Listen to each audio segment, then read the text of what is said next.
அதிகமாய் கொந்தளித்துக் கொண்டிருந்தபடியால் அவர்கள் அவனை நோக்கி சமுத்திரம் அமரும்படி கேட்டார். அதற்கு அவன், நீங்கள் என்னை எடுத்து சமுத்திரத்திலே போட்டு விடுங்கள். ஆமென். அல்லேலூயா, அல்லேலூயா. நீங்கள் என்ன சொன்னாரு? அவர் என்ன சொன்னாரு? நீங்கள் என்னை எடுத்து சமுத்திரத்திலே போட்டு விடுங்கள். சமுத்திரத்திலே போட்டு விடுங்கள். எவ்வளவு நேரத்துக்கு போகணும் சமுத்திரத்திலே? போனோமா? நீங்க நல்லது. நம்மலாம் கட்டுடை பிள்ளைகள். ஆமென். சரி. சமுத்திரத்திலே தூக்கி போடுங்கள். சமுத்திரத்திலே தூக்கி போடுங்கள். தான் டைட்டில், தான் தலைப்பு. சமுத்திரத்திலே தூக்கி போடுங்கள். சமுத்திரத்திலே தூக்கி போடுங்கள். பழைய ஏற்பாட்டில் நம்ம இன்னும் கொஞ்சம் நம்ம பார்த்தோம்னா ஆதியாகம புத்தகத்துல 37ஆம் அதிகாரம் 22ஆம் வசனம் வாசிக்கலாம். ஆதியாகமம் 37:22.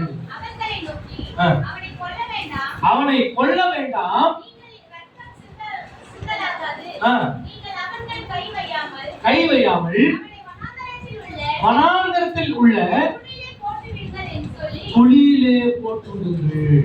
யார் சொல்றது? யார் சொல்றது? பெரியவன், மூத்தவன் ரூபன் வந்து யார் சொல்றான்? அவனோட சகோதரன் சொல்றான். ஆனா யோசேப்பு என்ன பண்ணாதீங்க, கொல்ல வேண்டாம், அவனை தூக்கி குழியில போட்டாரா? குழியில போட்டவன கூட ஆண்டவர் ராஜா மாத்துவார். அல்லேலூயா, அல்லேலூயா. அதுதான் நம்ம ஆண்டவர்.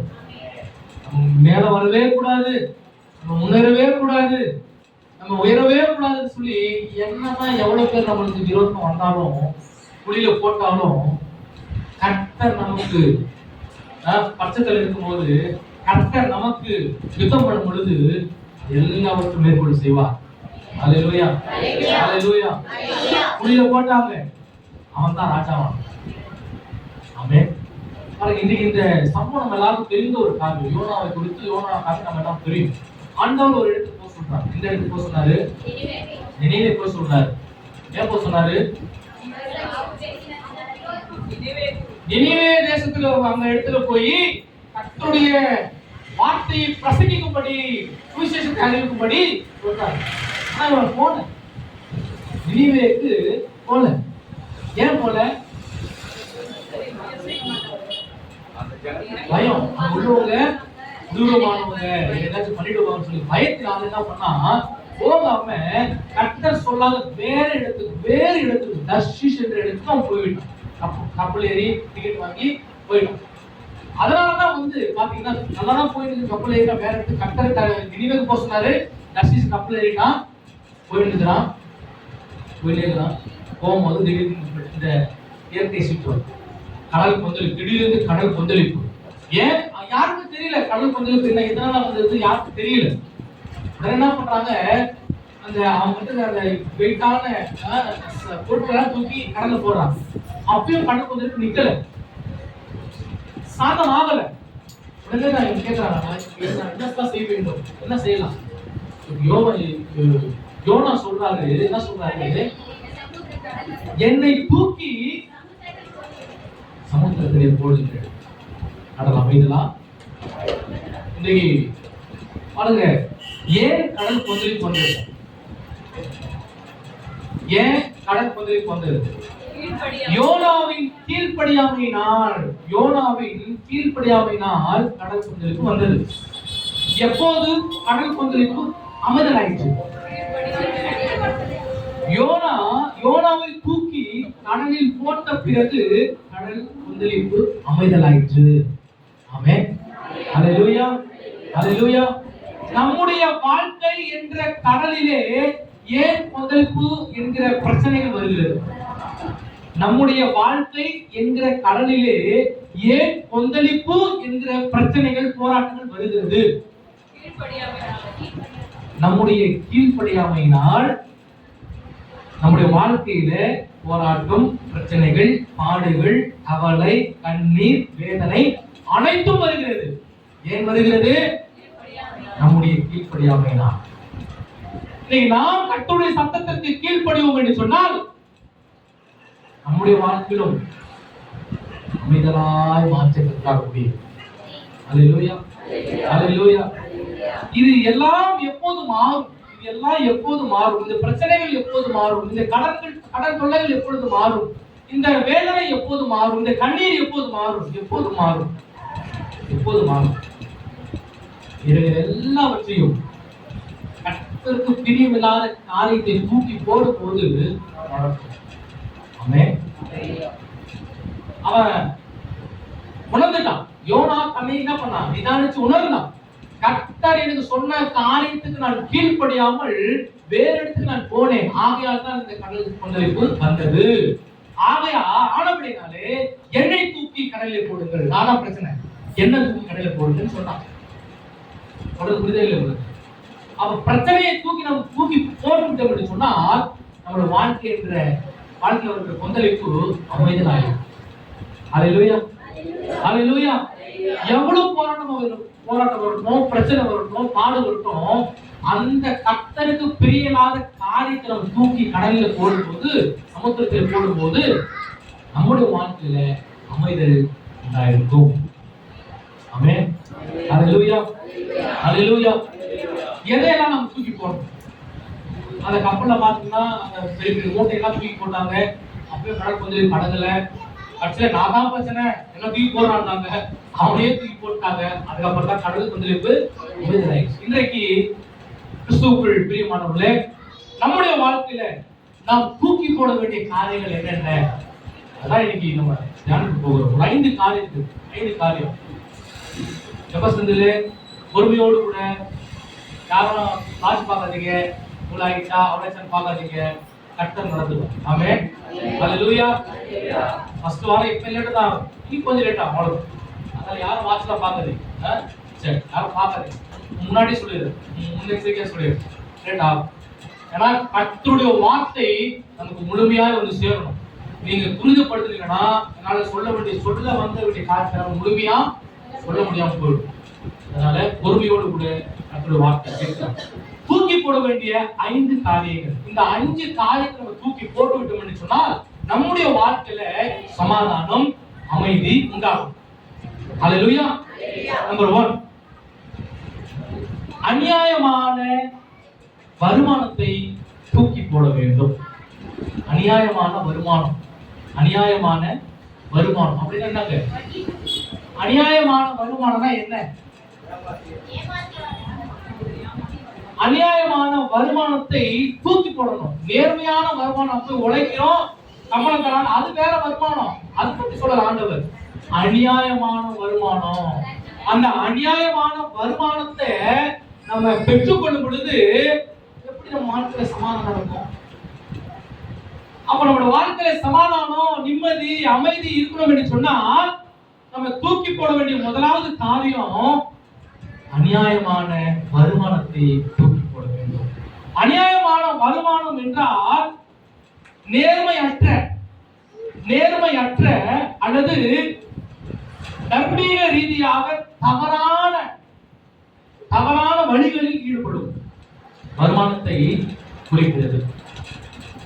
உதாரணத்துக்கு சொல்லணும்னா சட்டவிரோத வழிகள் அப்படின்னா திருட்டு, லஞ்சம், மோசடி, சட்டவிரோத வியாபாரம் போன்ற மூலம் பெறப்படும் வருமானம் தான் அநியாயமான வருமானமாகும்.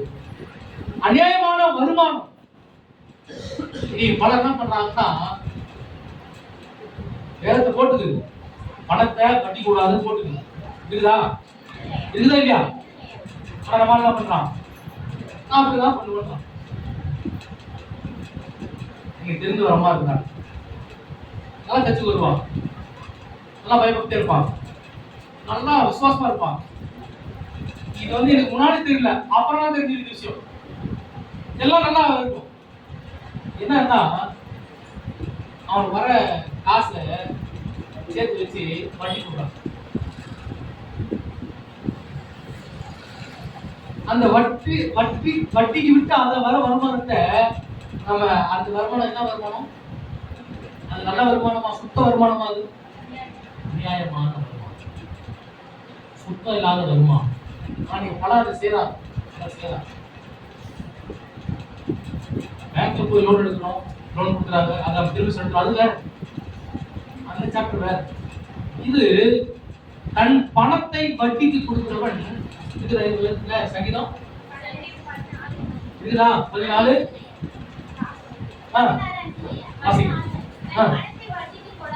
தன் பணத்தை வட்டிக்கு கொடாமலும் குற்றமில்லாதவனுக்கு பரிதா லஞ்சம் பரிதானம். நீங்க அப்படியே இருக்குது. நீங்க லஞ்சம் எங்க இல்ல சொல்லுங்க, ஊழல் எங்க இல்ல? சின்ன கடையில இருந்து பெரிய கடை வரைக்கும், சின்ன தொழில இருந்து பெரிய தொழில் வரைக்கும் லஞ்சம் ஊழல் பண்ணிட்டு தான் இருக்கு. பரவாயில்ல இல்லையா? ஆமா, யார் எது வேணா பண்ணிட்டு போட்டோம். நம்ம எப்படி இருக்கிறோம்? கிறிஸ்தவ பிள்ளைகள், கர்த்தருடைய பிள்ளைகள், நாம் எப்படி இருக்கிறோம்? நம்முடைய வருமானம் எப்படிப்பட்டதா இருக்கிறது? அப்படி வருமானம், அப்படி அநியாயமான வருமானம் நம்ம வீட்டுக்குள்ள வந்துச்சுன்னா ஒரே ₹1 தங்காது. வீட்டுல எழுதி வச்சுங்க. அநியாயமான வருமானம் நம்ம வீட்டுக்குள்ள வந்துச்சுன்னா ஒரே ₹1 உங்க கையில தங்காது. வரும் வருமானத்தை நீ பார்ப்ப, ஆனா வேற வழியா ஒத்தல போட்ட கையில மாதிரி கணக்கு வேற வழியில போடு. இதை செய்யணுமா? இல்லை நீ பார்த்து நீ பழக்கம் அப்படித்தான். வெட்டு செய்யறேன், கைதான் வெட்டும். தள்ளு செய்யறேன், கீழே நீ பல நிலைகள் அப்படித்தான் இருக்குது. லஞ்சம், நீ இது குடு, நான் இதை செய்யறேன், நீ இது செய், நான் இதை செய்யறேன். அப்படி அநியாயமா ஏமாத்தி வேதனைப்படுத்தி கஷ்டப்படுத்தி அந்த வருமானத்தை நீங்க கொண்டு வந்தீங்கன்னா அந்த வருமானம் உங்களுக்கு ஆசீர்வாதத்தை கொண்டு வராது. அல்லேலூயா. நீங்க யாருக்கு அப்படி செய்யல, கட்டுற வார்த்தை சொல்றேன். நீங்க பாக்கிறத பார்த்தா இது ஒரு மாதிரி ஆயிடுச்சு. அல்லேலூயா. யாரும் அப்படி இல்லை. ஆமென். அநியாயமான வருமானம் வீட்டுக்கு வரவே கூடாது. வேற ஏமாத்தி, வேற பொய் சாட்சி சொல்லி நீ சொல்லு நான் இவ்வளவு கொடுக்குறேன் அப்படி இருக்காங்க. பிறருக்கு விரோதமாய் பொய் சாட்சி சொல்லி அதன் மூலமாய் பிறக்கிற பணம் அநியாயமாக வந்த பணம். அது எப்படி கர்த்தர் அங்கீகரிப்பாரு? அது எப்படி கர்த்தர் ஆசீர்வதிப்பாரு? ஒரு நாள் ஆசீர்வதிப்பார். ஆக முதலாவது நம்ம தூக்கி கடல்ல போட வேண்டிய காரியம் என்னன்னா, முதலாவது காரியம்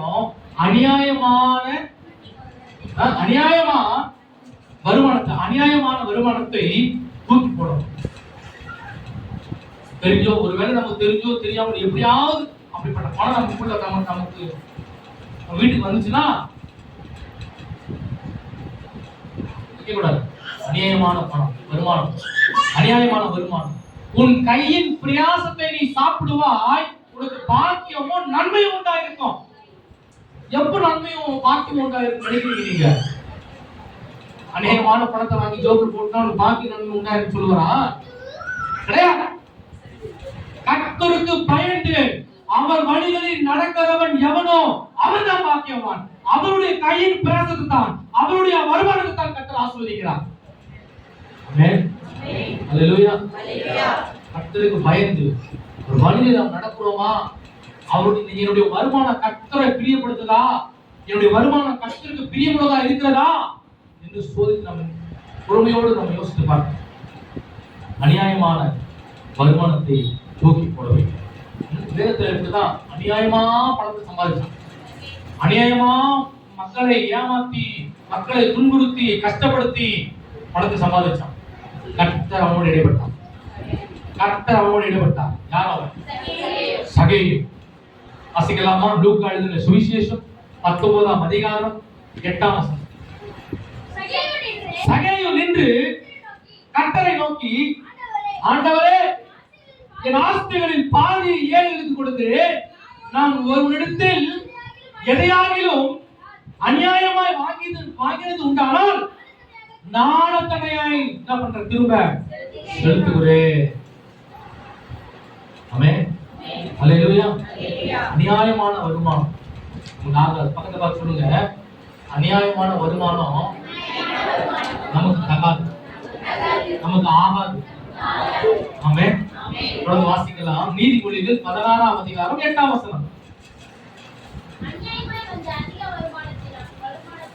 பாருங்க, அநியாயமான அதிக வருமானத்தை பார்க்கிறோம், நியாயமான வந்த கொஞ்ச வருமானமே உத்தமம். அல்லேலூயா. சங்கீதம் 37ஆம் சங்கீதம் 16ஆம் வசனத்தை வாசிக்கலாம். 37 16ஆம் வசனம். செல்வத்திற்கை பார்க்கிலும் நீதிமானுக்கு கொஞ்சமே நல்லது. எரேமியா தீர்க்கதரிசன புத்தகம் 17ஆம் அதிகாரம் 11ஆம் வசனத்தை வாசிக்கலாம்.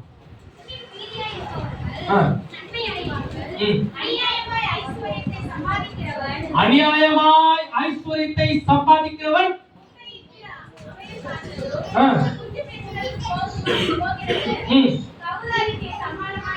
கவுதாரிக்கு சமமா இருக்கிறான்.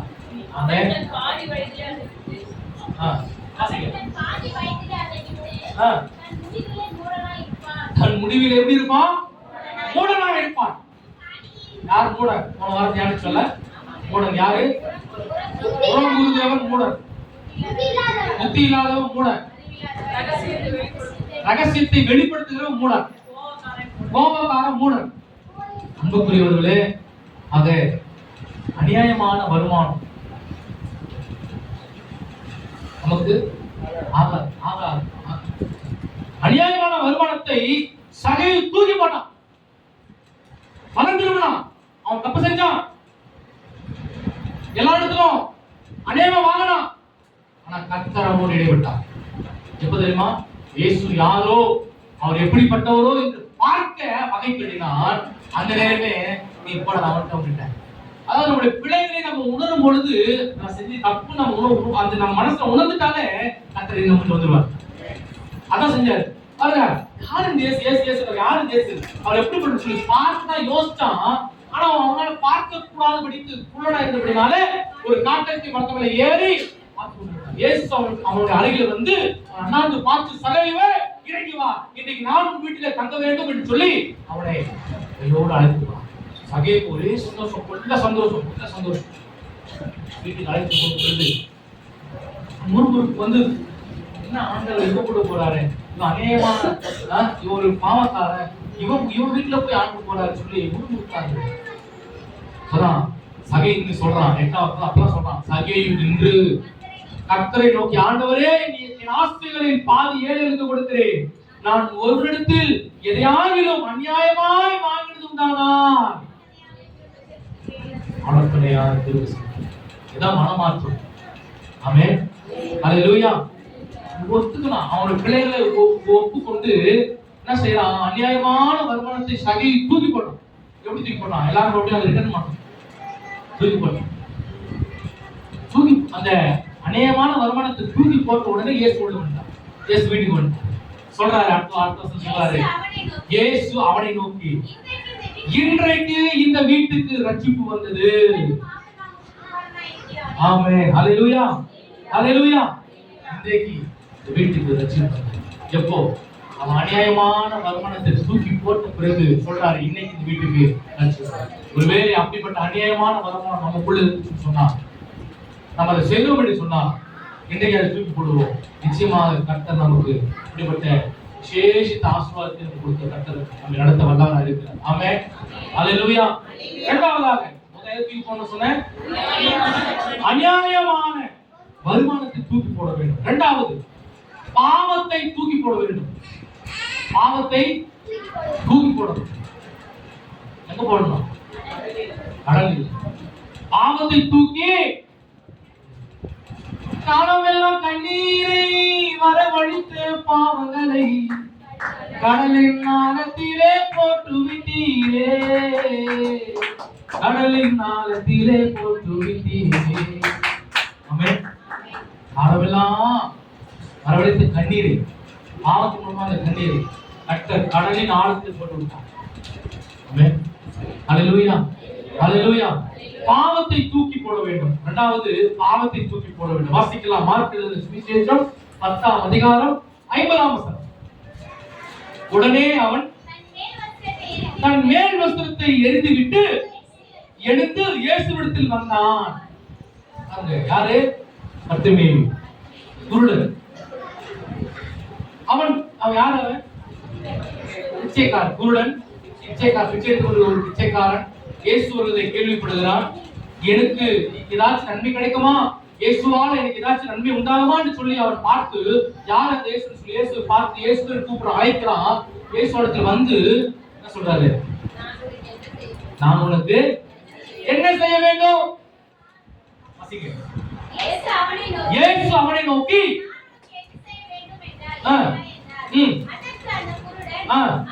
ஆண்டவரே, நான் பாவியடைய வேண்டும் என்று விரும்புகிறேன் என்று சொன்னார். இயேசு உன் விசுவாசம் உன்னை ரட்சித்தது என்றார். உடனே அவன் தன் மேல் வஸ்திரத்தை எழுந்து இயேசுவிடத்துல மேல் வஸ்திரம். ஏன் மேல் வஸ்திரத்தை தூக்கி எறிஞ்சான்? அது பாவத்தை குறிக்கிறது. பாவ வஸ்திரம், அந்த மேல் வஸ்திரம் வந்து பாவத்தை குறிக்கிறது. அந்த மேல் வஸ்திரத்தை தூக்கி எறிந்து விட்டு அந்த மேல் வஸ்திரம் தான் அவனை ஒரு பிச்சைக்காரனாக அடையாளப்படுத்துகிறது, பாவத்தை அடையாளப்படுத்துகிறது. பாருங்க, பர்த்திமேயு தன் மேல் வஸ்திரத்தை எரிந்து பிச்சைக்காரன் என்கிற தனது அடையாளத்தை விட்டுவிட்டு இயேசுவின் அழைப்பிற்கு விரைவாகவும் உற்சாகமாகவும் பதிலளித்து அவர் மீது தன் வைத்துள்ள ஆழமான விசுவாசத்தை காட்டும் ஒரு செயலாக இருந்தது. அல்லேலூயா, அல்லேலூயா. பர்த்திமேயுவினுடைய செயல் எப்படி இருந்துச்சுன்னா, அவருடைய முக்கியத்துவம் பார்த்தீங்கன்னா முழுமையான அர்ப்பணிப்பு இருந்தது. முழுமையான அர்ப்பணிப்பு. பர்த்திமேயு பிச்சைக்காரனாக இருந்த தன்னை அடையாளப்படுத்தும் வஸ்திரத்தை, மேல் வஸ்திரத்தை தூக்கி போட்டுவிட்டு தனது பழைய அடையாளத்தை துறந்து இயேசுவின் மீது தன் முழு நம்பிக்கையும் வைக்க தொடங்கினார். அல்லேலூயா, அல்லேலூயா. இயேசுவின் அழைப்பிற்கு உடனடியாக பதிலளித்து இயேசுவின் பின்னாக சென்றார். அவனுடைய அடையாளம் கையேந்துவது, ஒரு அடையாளம் மனிதனை சார்ந்திருப்பது, எல்லாவற்றுக்கும் கட்ட மாற்றினார். அவனுக்கு ஒரு அடையாளத்தை கொடுத்தார், அவனுக்கு பார்வை கொடுத்தார், அவனை ஒரு சமுதாயத்துல அவனை ஒரு மெச்சிக்கொள்ளத்தக்க ஒரு மனிதனாக அவனை மாற்றினார். அல்லேலூயா, அல்லேலூயா. மூன்றாவதாக எதை தூக்கி எறிய வேண்டும், தூக்கி போட வேண்டும். முதலாவது நம்ம என்ன பார்த்தோம்? அநியாயமான வருமானத்தை தூக்கி போடணும். இரண்டாவது பாவம் என்கிற மேல் வஸ்திரத்தை தூக்கி போடணும். மூணாவதாக மேன்மையானவர்களை தூக்கி போடணும். மேன்மையானவர்களை தூக்கி போட வேண்டும். அல்லது லாபமானவர்களை பவுல் சொல்றாரு. என்ன சொல்றாருன்னா, பிலிப்பியர் 3ஆம் அதிகாரம் 7ஆம் வசனம் வாசிக்கல. பிலிப்பியர் 3:7. ஆகிலும் எனக்கு லாபமாயிருந்தவைகள் எவைகளோ அவைகளை கிறிஸ்துவுக்காக நஷ்டம் என்று எண்ணினேன். ஆமென், அல்லேலூயா. நமக்கு என்ன லாபம் நம்ம நினைக்கிறோமோ, எது நமக்கு இதுதான் எனக்கு மேன்மை நம்ம நினைக்கிறோமோ அது அதான் பவுல் செஞ்சாரா? ஆகிலும் எனக்கு லாபமா இருந்தவைகளை எவைகளோ கிறிஸ்துவுக்காக நஷ்டம் என்று லாபமானவர்களை, மேன்மையானவர்களை தூக்கி போட வேண்டும். ஆபிரகாம் சிலத்தை தூக்கி எறிந்தார். ஆபிரகாம் சிலத்தை தூக்கி போட்டார். என்னத்தை போட்டார்? தேசம், தன் இனம், தன் சாதி, தன் தகப்பன் வீட்டை தூக்கி போட்டு கர்த்தர் காண்பித்த தேசத்துக்கு ஓடி போறோம். எப்படி? ஆதியாகமம் 12:1 நோக்கி தேசம், இனம், தகப்பன் வீட்டை புறப்பட்டு. ஆமென், அல்லேலூயா. இந்த மேன்மையானவரை, இந்த லாபமானவை எல்லாம் தூக்கி போட்டு கர்த்தர் காண்பித்த தேசத்துக்கு, கர்த்தர் காண்பித்த இடத்துக்கு ஆபிரகாம் என்ன பண்ணாங்க? நாம் ஆபிரகாமுடைய நிலையிலே நாம் இருந்தோம் என்று சொன்னால் நாம் என்ன செய்திருப்போம்? போயிருப்போமா? நம்முடைய தேசத்தை, நம்முடைய இனத்தை, நம்முடைய வீட்டை போயிருப்போம். வாய்ப்பு ராஜா, ஆனா அதை செய்தான். ஆபிரகாம் அதை செய்தார். ஆகவேதான் பிரதான ஆசீர்வாதத்தை சீமானாய் மாத்தினார். ஆமா, மாத்தினார் இல்லையா? கர்த்தர் ஆபிரகாமை சீமானாய் மாத்தினார். சீமானா நீங்க வேற எங்க போயிடுது? இது வேற சீமான். சீமான் என்னது? செல்வங்கள், ஆசீர்வாதம், ஐஸ்வர்யம். சரியா? சிறிது பார்த்து வேற எங்க பண்ணிக்கிறீங்களா? அது இல்ல, இது வேற. இது வேற சீமான். ஆமென். ஹalleluya. வாசிக்கலாம். ஆதியாகமம் 13ஆம் அதிகாரம் 2ஆம் வசனம் வாசிக்கலாம். ஆபிரகாம்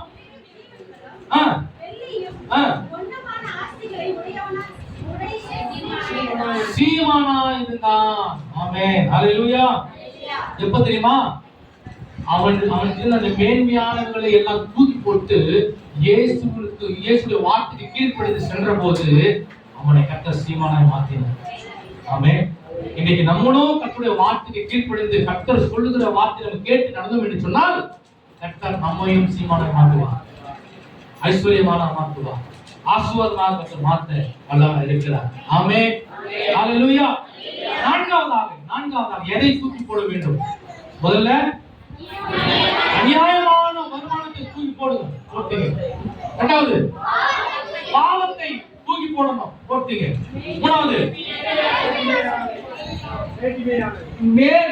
மேன்மையானவர்களை அல்லது லாபமானவர்களை தூக்கி போடணும், தூக்கி போட்டீங்க. நாலாவது தீட்டுப்படுத்துகிறதை தூக்கி போட வேண்டும். தீட்டுன்னா என்ன? தீட்டுப்படுத்துகிறதை அசுத்தம் சொல்றோம். அசுத்தம் நமக்கு அசுத்தம். தீட்டுப்படுத்துகிறதை தூக்கி போட வேண்டும். தீட்டுப்படுத்து எதை எது நம்மை தீட்டுப்படுத்துகிறதோ அதை தூக்கி போட வேண்டும். ஒரு தேவ புருஷன் தான். யாரு? தானியேல் 1:8. தானியேல் ராஜாவின் போஜனத்தினாலும் தன்னை தீட்டுப்படுத்தல் ஆகாது என்று தன் இருதயத்திலே தீர்மானம் பண்ணிக்கொண்டு தன்னை தீட்டுப்படுத்தாதபடி பிரதானிகளின் தலைவனிடத்தில் வேண்டிக் கொண்டான்.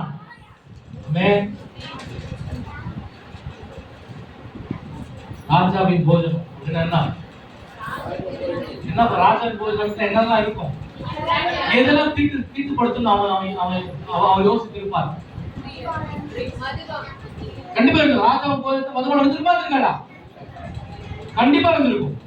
அது சொல்றாரு, தானியேல் சொல்றாரு, தீட்டுப்படுத்தாதபடிக்கு தீர்மானம் பண்ண. நீ நம்ம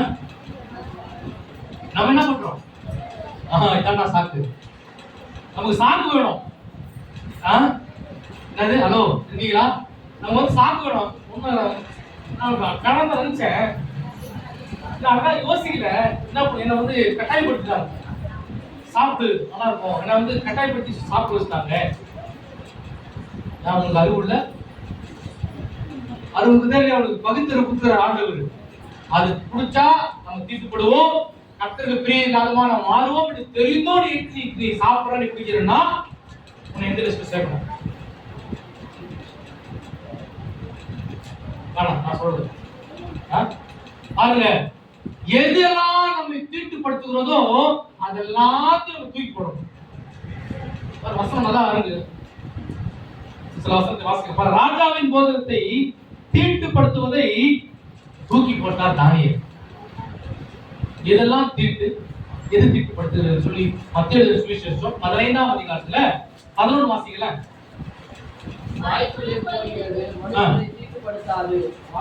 மனுஷனுடைய வாய்க்குள்ள போகிறது அவனை தீட்டுப்படுத்தாது, வாயிலிருந்து புறப்படுகிறதை மனுஷனை தீட்டுப்படுத்தும் என்றால் 18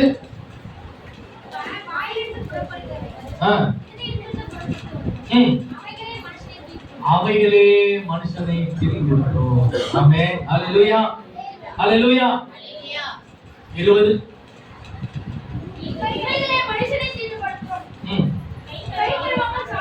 ஆமா. அப்போ தீட்டுப்படுத்துகிறதை, நம்மை தீட்டுப்படுத்துகிற காரியத்தை நமக்குள்ள வைக்க கூடாது, தூக்கி ஓடணும். தானியேல் அதுல ரொம்ப கவனமா இருந்தார். தன்னை தீட்டுப்படுத்திக் கொள்ளாதபடிக்கு ரொம்ப கவனமா இருந்தார். ஆகவேதான் பாருங்க 15 தானியேல் 1:15 வாசிக்கல. அவர் எப்படி இருந்தாரா? 10 நாள் சென்ற பின்பு வாலிபரை பார்க்கிலும் அவர்கள் முகம் தலையுள்ளதாயும் சரீரம் புஷ்டி உள்ளதாயும் மாற்றினார். அல்லேலூயா. ஆமென். தீட்டுப்படுத்துகிறதை தூக்கி போட வேண்டும். தூக்கி போட்டீங்களா? 5வது லாஸ்ட், மனுஷன் மேல் இருக்கும் நம்பிக்கையை தூக்கி போடணும். போட்டுருங்க, இன்னைக்கு போட்டுருங்க. மனுஷன் மேல் வைத்திருக்கும் நம்பிக்கையை தூக்கி போடணும். எங்க போடணும்? அடையில. அல்லேலூயா. நீங்க பெரும்பாலும் பாத்தீங்கன்னா, ஐயோ சொல்றான், நான் நம்பினேன், அவன் அவ்வளவு நான் நம்பினே, எனக்கு துரோகம் பண்ணிட்டானே, என்னை ஏமாத்திட்டான் சொல்றான். நீ ஏன் நம்பின? உங்களுக்கு அறிவு இல்லையா? உங்களுக்கு சுய புத்தி கிடையாதா? வசனம் என்ன சொல்லுது? எப்படா பைபிள் வாசனாவே தெரியும். என்ன சொல்லுது வசனம்? சங்கீதம் 118:8, மனுஷனை நம்புவதை பார்க்கிலும் கர்த்தர் பேறுகளில் பற்றுதலாய் இருப்பது நலம். இன்னைக்கு ஒரு தீர்மானம் பண்ணுங்க. இன்னைக்கு ரைட் நவ இன்னைக்கு ஒரு தீர்மானம் பண்ணுங்க. அப்பா உண்மை மட்டும் தான் நம்ப. இந்த உலகத்துல உண்மை மாத்திரம் தான் நான் நம்ப போறேன். எந்த மனுஷன் நம்பல, இனிமே நம்ப மாட்டேன். மனுஷனை நம்பினீங்கன்னா நீங்க ஏமாற்றப்படுவீங்க, கைவிடப்படுவீங்க, கஷ்டம், கவலை, வேதனை, துக்கம் எல்லாம் வரும் உங்களுக்கு. ஒரு நாள் நீங்க என்ன பண்ணாது, மனுஷனை நம்பி இருக்காது. மனுஷன் மேல் இருக்கும் நம்பிக்கையை தூக்கி போடுங்க. கர்த்தரை மாத்திரம் சார்ந்திருங்க, கர்த்தரை மாத்திரம் நம்பியிருங்க. எரேமியா 17ஆம் அதிகாரம் 5 வாசிங்க, 5-7 வரை. மனுஷன் மேல் நம்பிக்கை வைத்து மாம்சமானதை தன் குடிமகனாக்கிக் கொண்டு கர்த்தரை விட்டு விலகுகிற இருதயமுள்ள மனுஷன். ஆனா என்ன ஆகுதுன்னா, இதுல என்ன நடக்குதுன்னா, யார் மனுஷனை நம்புறாங்களோ அது ஒரு பெரிய ஒரு கவலையான ஒரு கஷ்டமான ஒரு காரியம் என்னன்னா, மனுஷனை நம்பி விட்டா அவன் என்ன பண்றான்னா கர்த்தரை விட்டு விலகிறோம். நான் சொல்லுது ஆமா இல்லையா? வாசிங்க. மாம்சமானதை தன் புயபலமாக்கிக் கொண்டு முடிச்சு போச்சு, கர்த்தரை விட்டு விலகிறோம். நீ மனுஷனை நம்பி இருந்தியானா, நீ மனுஷனை சார்ந்து இருந்தியானா, ஆட்டோமேட்டிக்கா கர்த்தரை விட்டு விலகிற. அதனால கிறிஸ்துவுக்குள் பிரியமானவர்களே, மனுஷன் மேல் இருக்கும் நம்பிக்கையை தூக்கி போடும். மனுஷன் மேல் இருக்கும் நம்பிக்கையை தூக்கி போட விடுங்க. இப்படிதான் பெரும்பாலும் உள்ள ஸ்ரீ மனுஷனை நம்பி நம்பி நம்பி நம்பி ஏமாந்து போனோம். எவ்வளோ தன் ஆஸ்திகளை செலவழித்தார், ஆனால் ஒன்றும் பயன் இல்லை. வாசிக்கலாமா? மார்க் எழுதின சுவிசேஷம் 5ஆம் அதிகாரம் 26-27. மார்க் 5:26-27.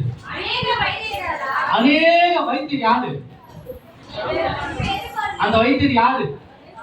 ஒரு சாதாரண மனிதர்கள் தான், மனுஷர்கள் தான் இல்லையா? வாசிங்க. எல்லாம் செலவழித்து சற்றாகிலும் குணமடையாமல் எல்லா இடத்துல எல்லாம் செலவழித்த பின்பு ஒன்னும் வேலைக்கு ஆகும். அந்த பெருமாள் ஸ்ரீ வைத்தியக்காரர் வைத்தியர்களால் கைவிடப்பட்டார். அந்த வைத்தியரை தூக்கி போட்டாங்க. எனக்கு இயேசு போதும். இயேசு கேள்விப்பட்டிருக்கிறார், இயேசுடைய வஸ்திரத்தை போய் தொட்டால் எனக்கு ஒரு சுகம் கிடைக்கும் என்று சொல்லி அந்த விசுவாசத்தோடு இயேசுடைய பாதத்தில் வந்து காத்திருந்த ஒரு வஸ்திரத்தை தொட்டார். தொட்ட மாத்திரத்திலே வல்லமை புறப்பட்டது. ஆமென். இயேசுடைய வஸ்திரத்தை தொட்ட மாத்திரத்திலே வல்லமை புறப்பட்டது. அந்நேரமே அந்த ஸ்திரீ ஆரோக்கியமான. ஆமென். இயேசு கேட்கிறாரு, யார் என்ன தொட்டது? யார் என்ன தொட்டது? சீஷர்லாம் சொல்றாங்க, என்ன ஒரு இவ்வளோ கூட்டம் போட்டு நிறுத்துது, யாரு தொட்டதுன்னு கேட்கிறீங்களாப்பா? இல்ல, என்ன ஒருத்தர் தொட்டிருக்கலாம், என்ன ஒருத்தர் தொட்டிருக்கிறாங்க, இடத்திலிருந்து ஒரு வல்லமை புறப்பட்டது, நான் அறிவேன் சொல்றாங்க. ஆமென். அல்லேலூயா. இயேசுவை நம்பியிருந்தீங்கன்னா கைவிடப்பட மாட்டீங்க. மனுஷன் நம்பிட்டீங்கன்னா கைவிடப்படுவீங்க. பாருங்கப்பா, சொல்லாமா? மனுஷனை நம்பி இருந்தீங்கன்னா கைவிடப்படுவீங்க. இயேசுவை நம்பினீங்கன்னா கைவிடப்பட மாட்டீங்க. இயேசுவை நம்புங்க, இயேசு சார்ந்திருங்க, கர்த்தர் உங்களை உயர்த்துவார். ஆமென், ஹல்லேலூயா. அந்த பெரும்பாலான ஸ்திரீ மனிதர்களை தூக்கி எறிந்துவிட்டு இயேசு போதும், இயேசுவை நம்பிக்கைன்னு சொல்லி இயேசு நம்பி வந்தாங்க. கர்த்தர் இயேசு அவருக்கு சுகத்தை கொடுத்தார். 34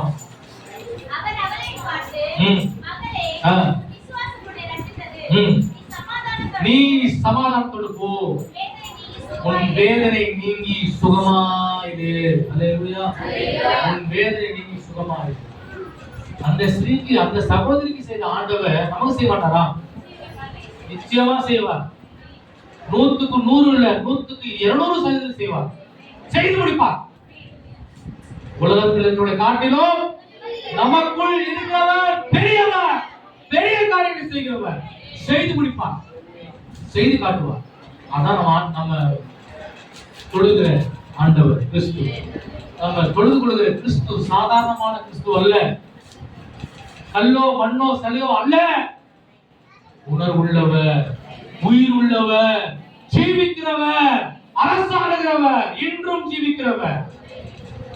ஆமென். மரணத்தை பயமாக விழுங்கினார் நம் ஆண்டவர். ஹல்லேலூயா, ஹல்லேலூயா. ஆக எப்படி யோனாவை தூக்கி சமுத்திரத்தில் போட்டாங்களோ, போட்ட பிறகு அமைதல் உண்டாயிற்றோ, இன்றைக்கு அதே போல நம்முடைய வாழ்க்கையில கர்த்தருக்கு பிரியலான காரியத்தை நாம தூக்கி போடும்போது நம்முடைய வாழ்க்கையிலும் சமாதானத்தையும் அமைதலும் கர்த்தர் கொடுக்க வல்லவர் இருக்கிறார். இதெல்லாம் தூக்கி போட வேண்டும். 5 காரியத்தை தியானிக்கிறோம். நம்பர் 1, அநியாயமான வருமானத்தை தூக்கி போட வேண்டும், பாவத்தை தூக்கி போட வேண்டும், மேன்மையாளர்களை தூக்கி போட வேண்டும், தீட்டுப்படுத்துகிறதை தூக்கி போட வேண்டும், மனுஷன் மேல் இருக்கும் நம்பிக்கையை தூக்கி போட வேண்டும். ஆமென். தூக்கி போட்டுமா? போட்டுமா? போட்டுங்க. கர்த்தர் நிச்சயம் உங்களை ஆசீர்வதித்து உயர்த்துவார். கர்த்தாவே திருவசனம் நமக்கு இன்று ஆசீர்வதிப்பாராக. ஆமென், ஆமென்.